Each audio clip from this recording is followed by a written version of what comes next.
been speaking on the book of Revelation. Let me just emphasize what he's probably no doubt already covered, and maybe sometimes we forget some of these scriptures, but look at Revelation chapter 4.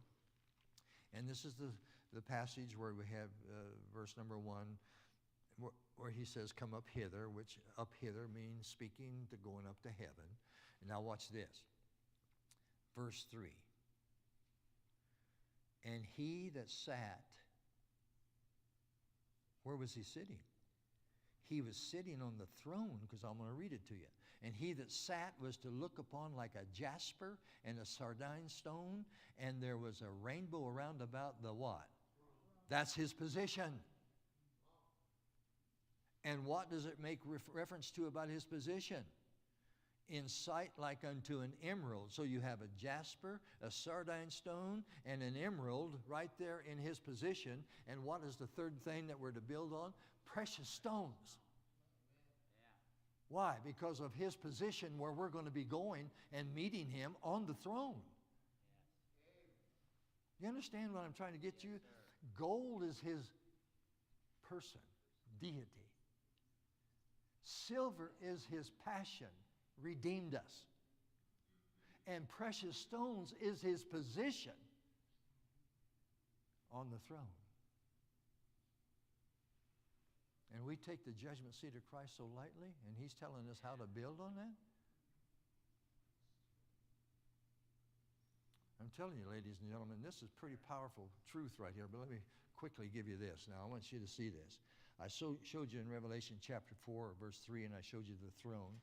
But let me show you where he lives. That's his position. Go to Revelation chapter 21, real quick now. Watch this. Revelation chapter number 21.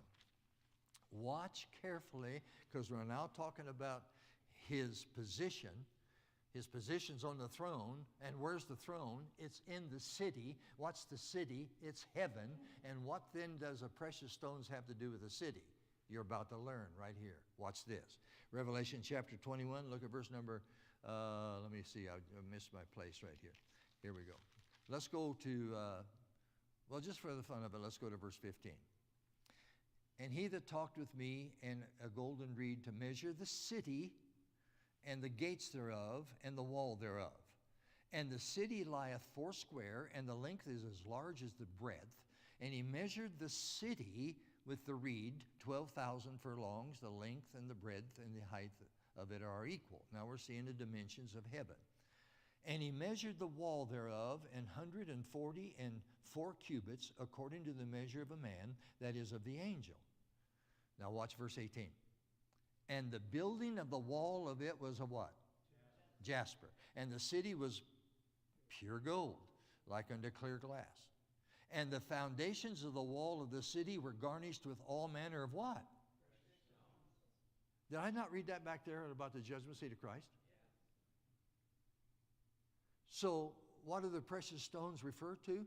Not only he that's sitting on the throne, but he that where the throne is, where he's sitting, is in heaven. And it even mentions the precious stones. The first foundation was jasper, the second sapphire, the third chalcedony, the fourth an emerald, the fifth sardonyx, the sixth sardius, the seventh chrysolite, the eighth beryl, the ninth a topaz, the 10th a chrysoprasus, and the 11th a jacinth, and the 12th an amethyst. And the 12 gates were 12 pearls. Every several gate was one pearl, and the street of the city was pure gold, and it was transparent glass. I wonder if the city is not telling us about precious stones. Where's God? Is he in heaven? Yes, sir. That's his position. So when we build upon the foundation that Christ has laid for us, he's talking about the foundation being, first of all, the gold. That's his person, his deity. Then the silver, that's his passion, he redeemed us. And then the precious stones, that's his throne and the city where he is, where we're going to go. No wonder God does this. He's wanting us to see the importance of our building on the foundation that he has given to us to build on. And I simply say it, and I'll say it again, and then I'll be done. Most Christians do not even realize what's coming at the time of the rapture. They always say, can't wait for the rapture. Well, after the rapture, there in heaven, before we enter into the precious stone city, we're going to find out how we built on that foundation. And as the Bible said here, there'll be those that'll have the wood, hay, and stubble, and won't have anything to take in hardly at all to that city before that throne, who represents gold, silver, and precious stones. What's the biggest heartbeat of God? What's he want us to do? Well, a number of things. One is, of course, to be faithful. Secondly, he wants us to, of course, stay wrapped in the Word of God and read it daily and believe it, and and obey it. But what you did today, brothers, what I'm talking about, that just loves, and you, Brother Cruz, bringing in those children, letting them hear the gospel, get saved. And as I was passing through, even just very recently, like yesterday or the day before, and crossing the path of somebody, and I stopped and say, can I speak with you for a moment? Surprisingly, I looked back. I said, no. I said, I'm harmless. I just want to tell you something. Maybe you've heard it, maybe you have not. But God loved you enough to die for you. Did you know that? He wants you to go to heaven to be with him. And I was able to give that person the gospel. I think that is the precious stones. Why? Because that's where that person who accepts Christ will dwell and live forever. But it's also where you'll have the precious stone of being able to see the ones that you led to Christ in eternity with you. Do you have any precious stones that you're sending up there? Do you pass out gospel tracts regularly everywhere you go? I don't say this braggingly, God knows, I just do it as a habit.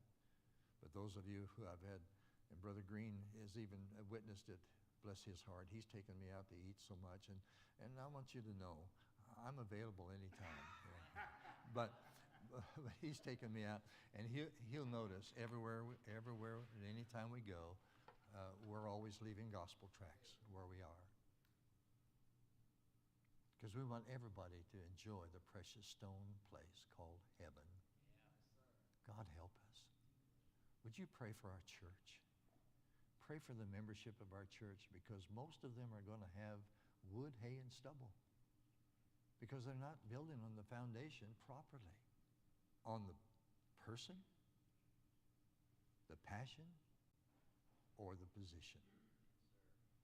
We'll come back to this. Thank you for being patient with me. God bless you. Thank you.